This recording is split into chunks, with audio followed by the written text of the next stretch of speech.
The ambassador's spine shattered with a wet crack that echoed through the crystalline throne room. Captain Elena Reeves didn't flinch. Her hand remained steady at her side, fingers loose but ready as the Crethean queen rose from her obsidian throne. The alien monarch stood 3 meters tall, her chitinous frame gleaming like polished volcanic glass under the bioluminescent ceiling. 6 arms unfolded with mechanical precision, each tipped with claws that could slice through starship hull plating. "Your diplomats spoke of treaties," the queen said, her voice like wind through broken glass. "Promised cooperation?" He lied. The ambassador's body twitched once, then stilled. Blood pooled beneath his formal robes, spreading across floor tiles that shifted colors to absorb it. Elena's jaw tightened, but her expression remained neutral. Royal Guard protocol was clear.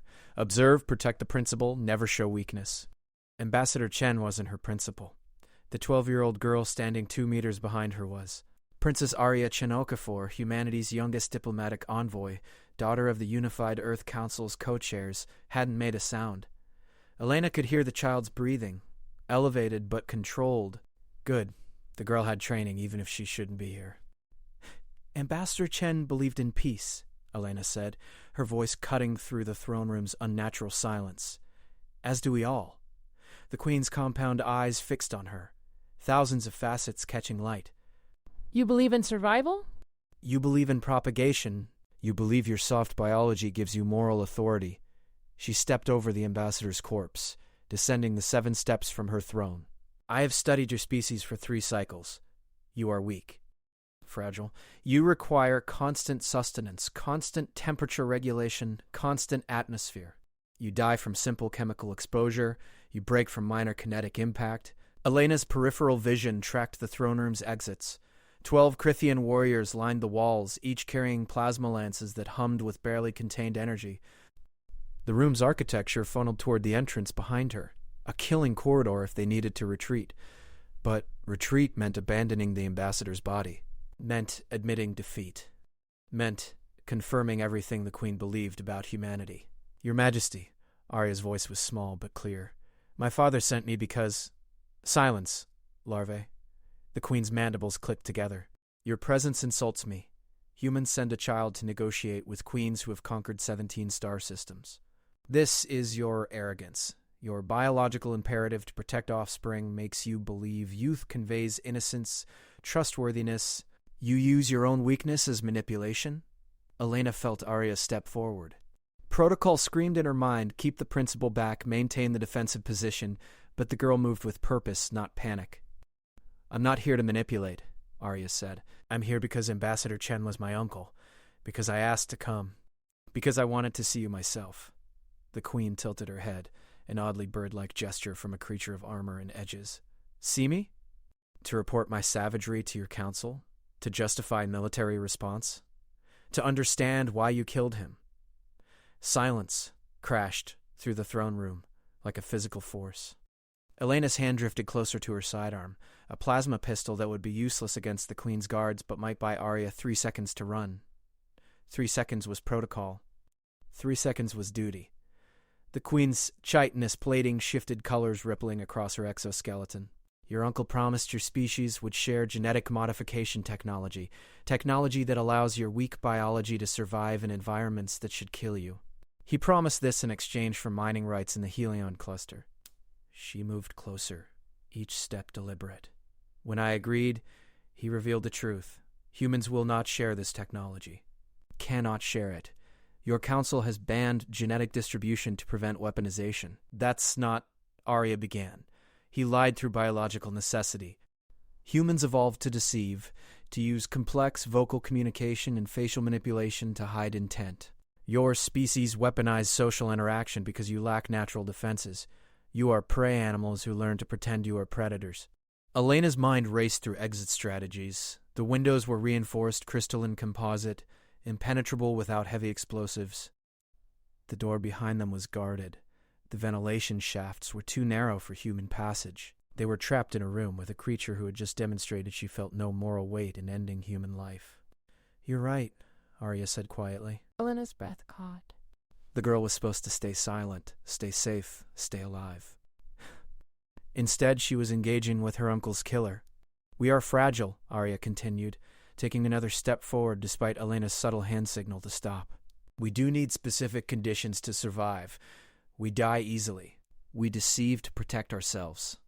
She paused, standing now directly between Elena and the Queen. But you're wrong about why my father sent me. The Queen's arms spread slightly, a gesture Elena recognized from intelligence briefings, preparation for attack or display of dominance. Enlighten me, human child. Why does your species send larvae into danger? Because I volunteered. Because no one else would come after you killed Uncle Marcus. Because every adult on the council was afraid. Arya's hands were shaking now, but her voice remained steady. You wanted to see human weakness? Here I am. 12 years old. Scared. Sad. Angry. Completely helpless against you. The throne room's air seemed to crystallize. Elena's hand wrapped around her pistol grip, drawing it slowly, silently. If the Queen moved toward Arya, protocol ended. Duty became something simpler, something older. And yet you stand before me, the Queen whispered, leaning down until her mandibles were centimeters from Arya's face. You possess courage your biology should not allow. You face predators your evolution screams to flee. You defy your own weakness. The Queen's voice dropped to something almost like wonder. This is why we fear you. Arya didn't move, didn't blink. You don't fear humans. You fear what we become despite being weak. The Queen straightened, her compound eyes reflecting Arya's small form 1,000 times. Your uncle offered technology. I counteroffer. Tell me, human child who volunteers for death, what do you want? Elena watched the Queen's warriors shift their grip on plasma lances. Watched the bioluminescent ceiling pulse with changing colors. Watched a 12-year-old girl negotiate with a creature who bathed in the blood of diplomats. I want, Arya said slowly, to understand why our weaknesses scare you more than our strengths. The Queen turned away, moving back toward her throne. Her voice carried across the crystalline space with perfect clarity, because strength can be measured, destroyed. But weakness that refuses to yield? She settled onto her obsidian seat, 6 arms folding into formal position. That is something no amount of armor can defend against. Elena saw it then. The slight tremor in the Queen's exoskeleton, the way her mandibles clicked in a pattern intelligence databases listed as anxiety or stress. The throne room wasn't a display of power, it was a fortress. The warriors weren't guards. They were shields, and Ambassador Chen hadn't been killed for lying. He'd been killed for revealing a truth the Crythians couldn't accept. Your Majesty, Elena heard herself say, breaking protocol, breaking silence. What frightened you about the genetic modification technology? The Queen's eyes fixed on her. Your guard speaks out of turn. Captain Elena Reeves speaks with my permission, Arya said immediately, learning the game, understanding the dance. Answer her question. The chamber fell silent except for the subtle hum of plasma weapons and the distant pulse of the ship's biological systems. Your technology, the Queen finally said, does not make you stronger. It makes you adaptable. It allows your weakness to survive anywhere, become anything, transform limitation into advantage. You are a species that should have died in your planetary cradle. Instead, you spread across stars by embracing what should destroy you. She leaned forward. I killed your ambassador because he offered to share this gift. And I realized, if humans can teach others to weaponize weakness, to turn fragility into strength, then armor becomes meaningless. Power becomes irrelevant. The strong become obsolete. Arya looked up at Elena, then back to the Queen. You're afraid we'll make you like us. No, child. The Queen's whisper carried like thunder. I fear you will make the universe like you, and there will be no place left for creatures who need armor to feel safe. The moments stretched, fragile as spider silk. Elena felt the weight of decision pressing down on the throne room, on the 3 of them, on the space between species. Ambassador Chen's blood had stopped spreading across the floor. The body lay still, in formal robes that were supposed to protect him, supposed to convey authority, supposed to matter. Arya took a breath. Then I guess, she said softly, we should talk about what happens next. The Queen's mandibles spread in what might have been a smile or might have been a threat. Yes, human child. Let us talk about what monsters like me do when faced with weapons we cannot comprehend. Elena's hand stayed on her pistol. The girl she was supposed to protect stood defenseless before an alien who killed without hesitation. Protocol said retreat. Duty said protect, but something deeper, something human, said stay. Watch. See what weakness can accomplish when it refuses to break. The throne room's walls pulsed with bioluminescent patterns, painting everything in shades of amber and violet. Somewhere beyond this chamber, fleets waited for outcomes. Councils anticipated reports. Billions of lives balanced on whatever happened next. And in the center of it all, a child faced a queen. Fragile biology confronted chitinous armor. Humanity's weakness stood naked before the galaxy's strength. Arya's next words would determine if that was suicide or revolution. The queen waited, compound eyes reflecting 1,000 versions of the same small human girl. The warrior's plasma lances hummed lower, tension easing by fractional degrees. Elena recognized the shift predators reconsidering prey that behaved unexpectedly. "Your Majesty," Arya said, her voice carrying weight beyond her years. "Before my uncle died, did he tell you why humans banned genetic distribution?" The queen's posture shifted, curiosity replacing aggression. "He claimed fear of weaponization, of creating biological nightmares that could devastate ecosystems." "That's true," Arya agreed. "But there's more. The technology works by teaching cells to adapt. To change based on environment, need, threat. Early experiments succeeded too well. Test subjects adapted to everything. Vacuum, radiation, extreme temperatures. They survived conditions that should have killed them." She paused, glancing at Elena, then back to the queen. They also couldn't stop adapting. Their bodies kept changing, kept responding to stimuli that weren't threats. Within months, they weren't human anymore. They were collections of survival mechanisms with no baseline biology to return to. Elena watched the Queen's warriors exchange glances, or what passed for glances, among creatures with compound eyes. The throne room's atmosphere shifted from hostile to attentive. "Your species discovered a horror," the Queen said slowly, "and rather than exploit it, you locked it away?" "We discovered that survival without identity is just slow extinction," Arya replied. "The test subjects begged to die, not because they suffered, but because they couldn't remember what they were supposed to be. Adaptation without limit is worse than death." The Queen rose from her throne again, but this time her movement carried different intent. She descended the steps not as a predator approaching prey, but as something else, something Elena couldn't quite categorize. "Your uncle offered this technology knowing its danger?" "He offered to help you understand it," Arya corrected. "To share the research so you could learn from our mistakes. So if you ever develop similar capabilities, you'd know the risks." Her voice strengthened. "He died trying to give you knowledge that cost us thousands of lives to acquire." The Queen stopped 3 meters from Arya, her chitinous frame towering over the child. "Then why did he not explain this when I questioned his offer? Why allow me to believe he lied about sharing?" "Because," Arya said softly, "you killed him before he could finish explaining." The words hung in the crystalline air like shards of ice. Elena saw the Queen's exoskeleton ripple with colors she'd never witnessed in intelligence footage, deep purples and blues that cascaded across armored plating in waves. The Queen began, then stopped. Her mandibles clicked in rapid succession, a sound the cultural database listed as distress or confusion. "I assumed deception. I have encountered 17 species, all attempted to manipulate, to gain advantage through lies. Your biology suggested weakness. Your diplomat's words suggested trickery." I responded as I always have. "By eliminating the threat before understanding it," Elena said quietly, earning a sharp look from the Queen but also something like acknowledgement. "Yes." The Queen's 6 arms spread wide, a gesture of vulnerability that made her warriors shift nervously. "I am a creature of armor and conquest. I evolved to strike first, to dominate before being dominated. Your species evolved to communicate, to cooperate, to survive through connection rather than isolation." She looked down at Arya, compound eyes reflecting the child's face in kaleidoscopic repetition. "I killed your uncle because I understand strength. I do not understand the power of voluntary weakness." Arya reached up slowly, giving the Queen time to react, to pull away, to defend. Instead, she placed her small hand against the Queen's chitinous leg. The contact looked absurd. Soft skin against biological armor, warmth against cold efficiency.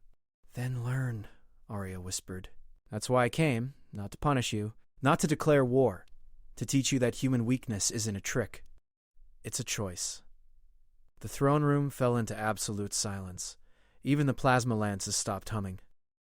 Elena felt her tactical training screaming warnings. The girl was exposed, vulnerable, one strike away from joining her uncle. But she also felt something else. A recognition that this moment transcended protocol, transcended duty, transcended the simple mathematics of survival. The queen's armor shifted beneath Arya's touch, plates sliding against each other with crystalline whispers. "A choice," she repeated.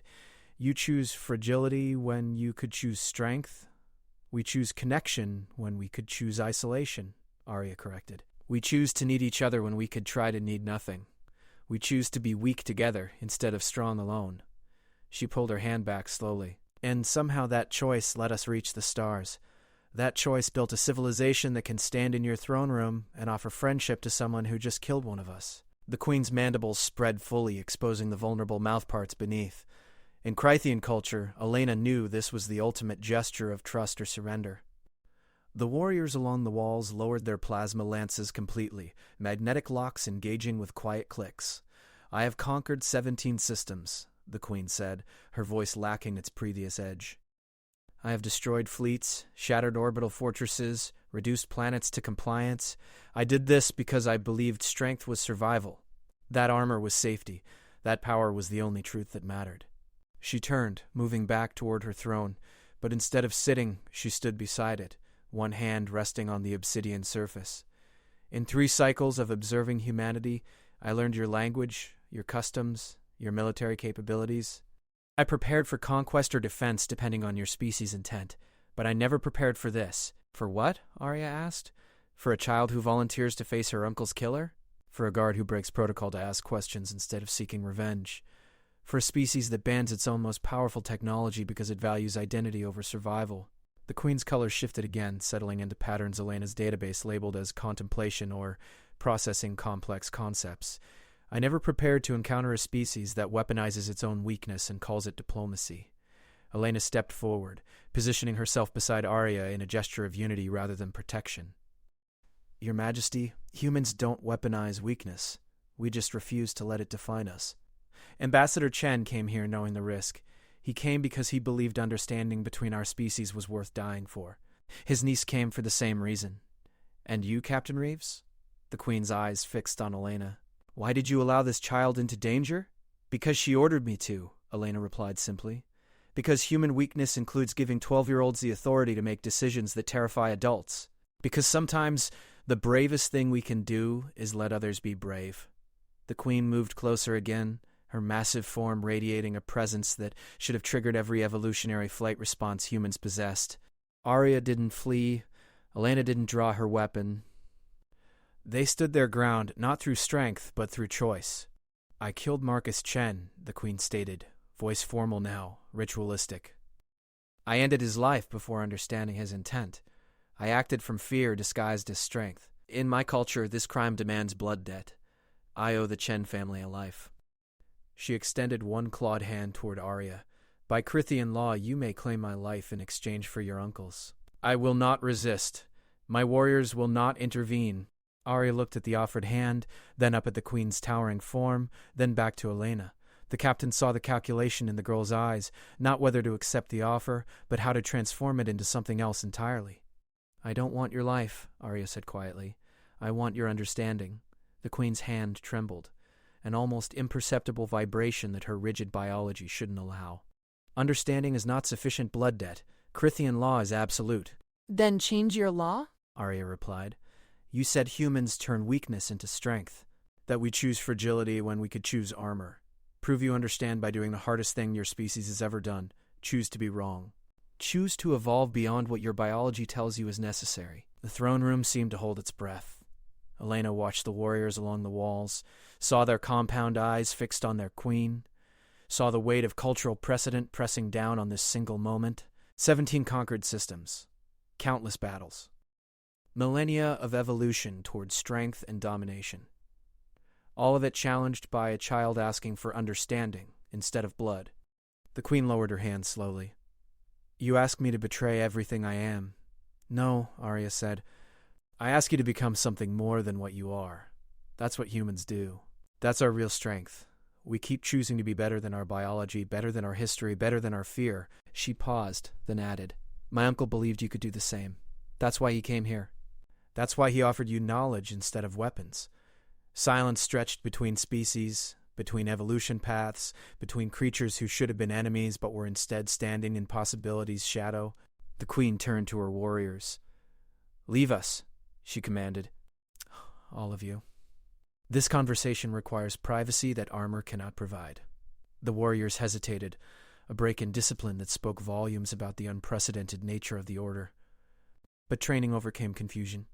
They filed out through side passages, plasma lances held in formal rest positions, until the throne room held only 3 beings: a queen who conquered systems, a captain who protected principles, and a child who refused to accept that weakness meant defeat. When the last warrior departed and the chamber doors sealed with crystalline whispers, the queen's exoskeleton began to shift. Plates separated, revealing softer tissue beneath. She was making herself vulnerable, removing the armor that defined her species' approach to existence. "I have never done this before in other species," the queen said, her voice different now, less resonant without the armor's amplification. "What you see is weakness. What you see is everything Crithians spend our lives protecting and hiding and denying." Elena felt her breath catch. The queen's true form was surprisingly delicate, pale membranes and articulated segments that looked fragile without the chitinous plating. She was still enormous, still clearly powerful, but no longer the invincible conqueror. She was simply alive, simply vulnerable, simply real. Arya approached slowly, each step deliberate. She stopped within arm's reach of the partially unarmored queen and did something Elena would remember for the rest of her life. She hugged her. The child's arms couldn't even span a fraction of the queen's width, but she pressed her face against the exposed membrane and held on like she was embracing her own mother. The queen's 6 arms hovered uncertainly, then slowly, carefully, wrapped around Arya in return. "I'm sorry about your uncle," the queen whispered. "I'm sorry I didn't listen. I'm sorry I let fear make me cruel." Arya nodded against the queen's chest, tears streaming down her face. "He would have forgiven you." He believed in second chances, in learning from mistakes, in building bridges instead of walls. They stood like that for long moments, 2 beings from different evolutionary paths finding common ground in shared grief and tentative hope. Elena felt her own eyes burning, felt the weight of what she was witnessing settle into her bones like new gravity. Finally, Arya stepped back, wiping her face. "Your Majesty, can I ask you something?" "Anything, child. Will you teach me your language? The real one, not the trade dialect. I want to understand how Crythians think, how you see the universe." "What your poetry sounds like." She smiled through tears. "My uncle collected poetry from every species he met. He'd want me to continue his collection." The queen's colors rippled: joy, surprise, something like hope. "Crythians do not write poetry. We write battle songs and conquest chronicles." "Then teach me those," Arya insisted. "Teach me what matters to your people. Help me understand why strength feels safer than connection." The queen looked at Elena. "And you, Captain? What do you ask of me?" Elena considered carefully. "I ask that you remember this moment. Remember that a 12-year-old human girl taught a conquering queen that armor can be removed. That vulnerability can be chosen. That weakness, when shared, becomes something else entirely." "I will remember," the queen promised. "I will share this story with my clutchmates, my warriors, my counselors. I will tell them that humans are not weak prey pretending to be predators. You are something we never imagined possible, prey that evolved beyond the need for predation, creatures who turned survival instinct into civilization building, weakness that became wisdom." Arya smiled, genuine and bright. "Does that mean you'll negotiate with the council, talk about mining rights and technology sharing and building something together?" "Yes," the queen said simply. "But first, we must honor your uncle properly. In Crithian culture, those who die teaching truth are given to the stars. We return their elements to the cosmos they sought to understand." She moved toward Ambassador Chen's body, her unarmored form moving with surprising grace. "With your permission, I would like to perform this ceremony. I would like to send Marcus Chen home among the stars he crossed to reach me." Arya looked at Elena, who nodded. The council would approve. His family would appreciate it.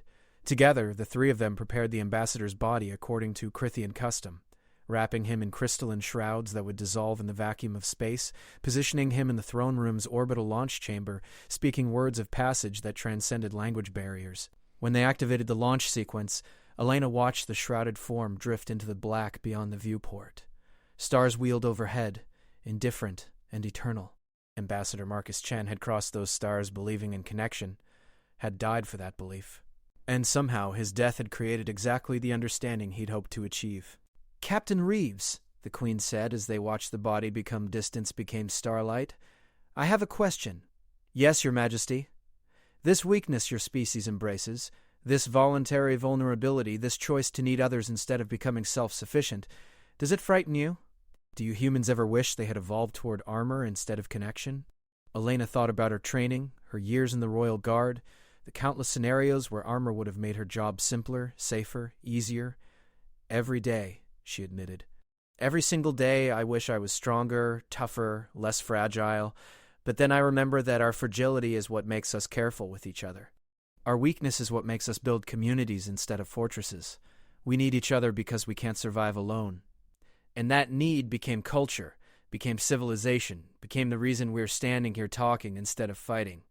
The Queen's colors shifted to deep blues, contemplation mixing with acceptance. "I envy you," she whispered.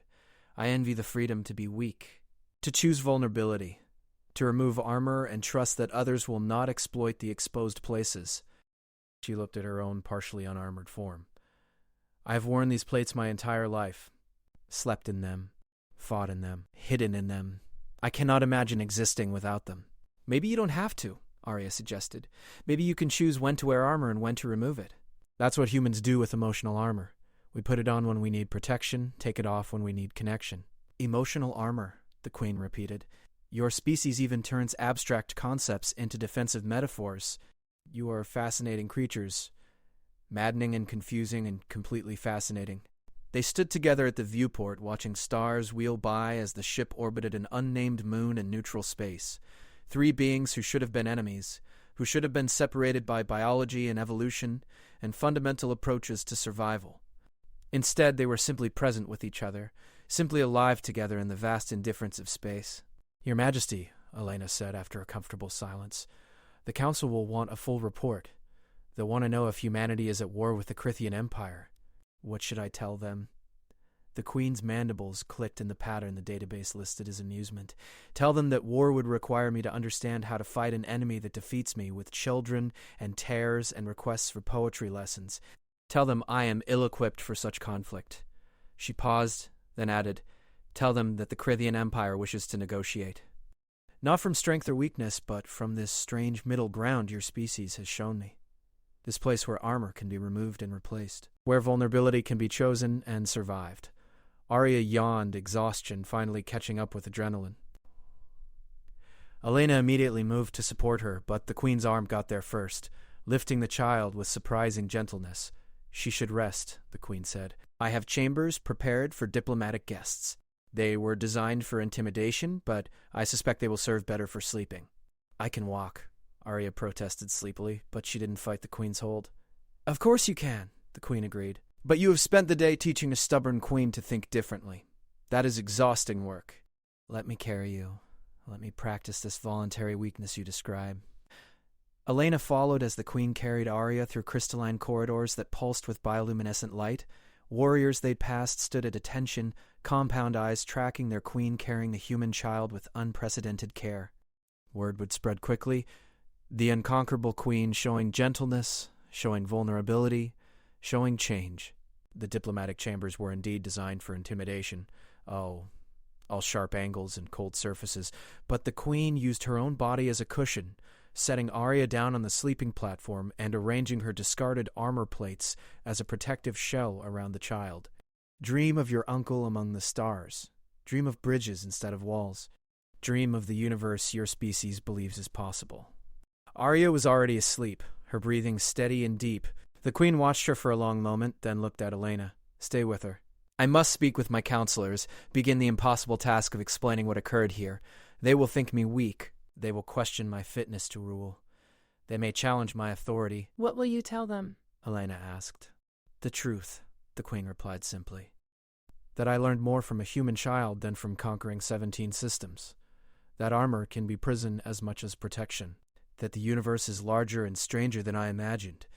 She moved toward the chamber door, then paused. "Captain Reeves, your species has a saying about enemies becoming friends, yes? Many sayings, Your Majesty? Then add one more to your collection. Tell your people that the Crithian Queen met humanity's weakness and discovered it was actually their greatest strength. Tell them that armor is heavy, and I am tired of carrying it alone. Tell them—" She paused, colors rippling across her exoskeleton like aurora across night sky. "Tell them that I would like to learn how to be weak together, if they will teach me."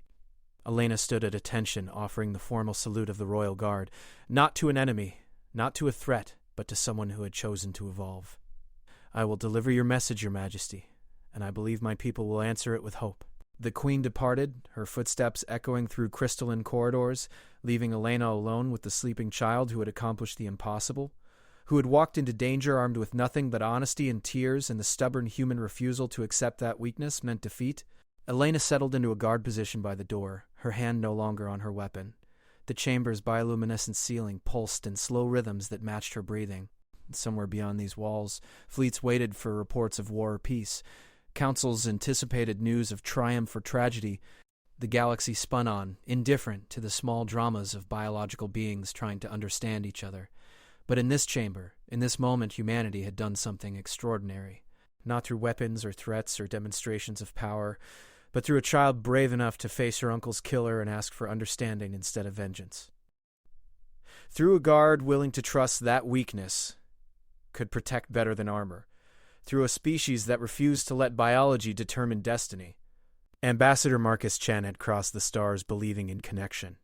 He'd died teaching that truth. And his death had planted a seed that might grow into something unprecedented. A friendship between prey that evolved past fear and predators learning to live without armor. Elena watched Arya sleep, surrounded by a Crithian queen's protective plates, guarded by a captain who understood that duty sometimes meant witnessing miracles instead of preventing disasters. The girl's face was peaceful, tear tracks dried on her cheeks, dreams hopefully gentle after the day's trauma and triumph. Outside the chamber, Elena heard voices rising. Crithian counselors arguing in cliques and hisses, undoubtedly debating their queen's unprecedented vulnerability. The debate would continue for hours, maybe days. Change this fundamental couldn't happen quickly, but it would happen. Elena felt certain of that, because Arya had shown the queen something impossible to unsee, that armor could be removed and survival could continue. That weakness shared became strength multiplied, that the universe held more possibilities than biology suggested. The bioluminescent ceiling shifted to softer colors, signaling the ship's artificial night cycle. Elena remained at her post, watching over the child who had changed everything by simply being human. By being weak and brave and stubborn and kind, by carrying her uncle's legacy across stars and into the throne room of creatures who conquered systems. Tomorrow would bring negotiations and treaties and the complex work of building peace between species who approached existence from opposite directions.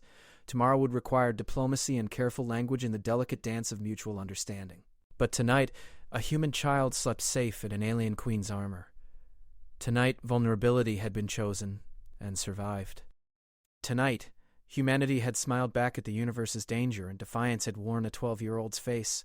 And somewhere among the wheeling stars, Ambassador Marcus Chen's elements drifted home, carried on solar winds that didn't distinguish between human and Crithian, just atoms returning to atoms, just truth settling into the bones of the cosmos. Just another small step toward the impossible future the humans kept insisting was achievable. Elena's watch beeped softly. 4 hours until morning cycle. 4 hours of quiet guard duty protecting a principal who had already protected herself through means no tactical training could have prepared for. 4 hours to remember that humanity's greatest victories often looked like children crying in throne rooms, like guards asking questions instead of drawing weapons, like weakness that refused to break. She settled deeper into her stance, comfortable now, alert but not tense. The chamber's walls pulsed with gentle light. Arya's breathing remained steady and peaceful.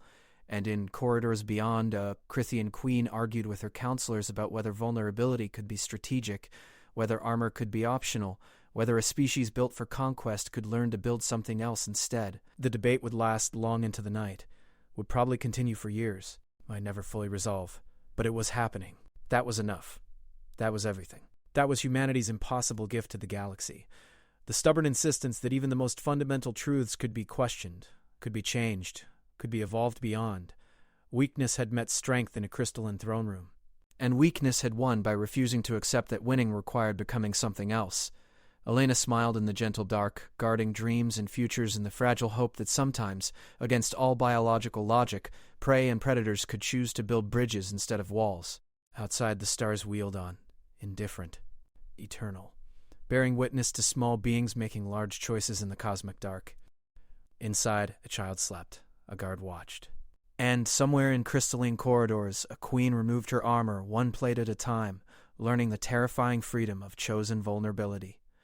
Humanity had crossed the stars carrying weakness like a banner. And the galaxy was beginning to understand that maybe, just maybe, that had been strength all along.